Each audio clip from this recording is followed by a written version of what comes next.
As we hit summer, many of us feel more pressure to get in shape as we come up to a holiday or just even getting out our summer wardrobe when we know that more is going to be on display.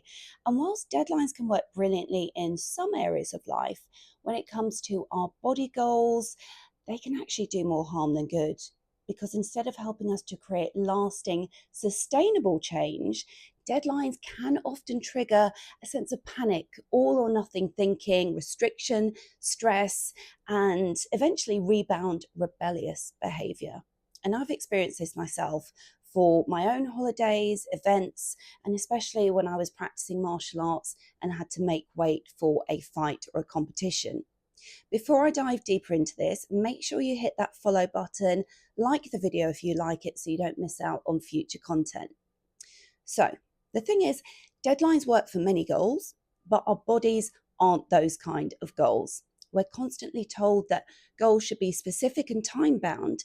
And in some situations, that's brilliant. If you're delivering a project, studying, if you're training for an event, those deadlines, they can create focus and momentum.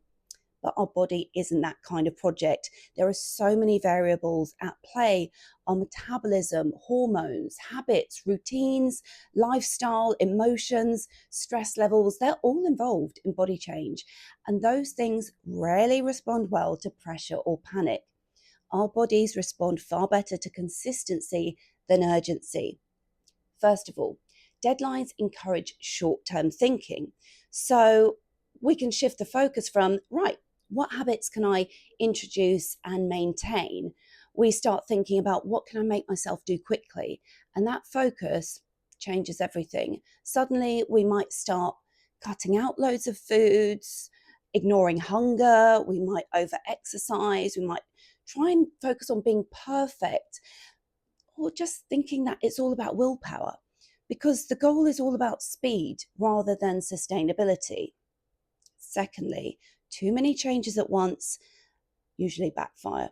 One of the biggest things that I've seen with my clients is that lasting change rarely comes from trying to change a lot at once. I often actually have to apply the brakes so that we can just layer introducing good habits one at a time. Even when they're super enthusiastic, you've got to get really comfortable with each change before you start adding another.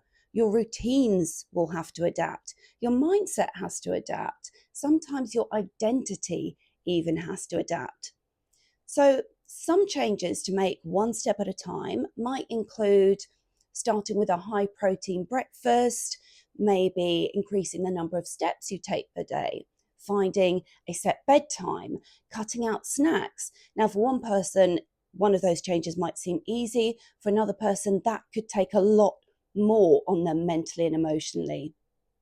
Thirdly, a deprivation mindset creates rebellion. We've all been there. Someone tells us we can't do something, we want to do it. When we attach that pressure and urgency to body goals, it creates a deprivation mindset. And that almost always creates some kind of backlash in the long run.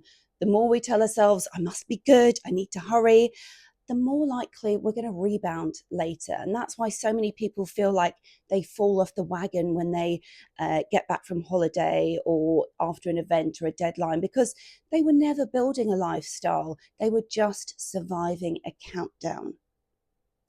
Physiologically, we know that any short-term traditional diet can cause rebound weight gain as well, because you're not only regaining the fat that you lost, but you're regaining the muscle that you lost as well as the fat. So point number 4, stress doesn't work well with weight loss. And that really hits me personally, because I've experienced this myself. Anxiety triggers emotional eating, stress makes me seek comfort. And that's really common when we feel under pressure. Even if that pressure is self-imposed, our nervous system often pushes us towards soothing behaviors that aren't always healthy. And that can include emotional eating. Combine that with traits of perfectionism, and you have all or nothing thinking, which can be really difficult to move away from. I've spent a lot of time with women who've spent years, even decades, trapped in this diet culture. Now, number 5, sustainable weight change does involve identity change. We have to allow ourselves to adapt to become the type of person who embodies these behaviors, who makes these behaviors habits of moving regularly, nourishing themselves consistently, managing stress, prioritizing sleep, who keeps promises to themselves and doesn't rely on extremes, so they end up yo-yoing. So that doesn't happen overnight. Identity shifts take time, and that's a good thing.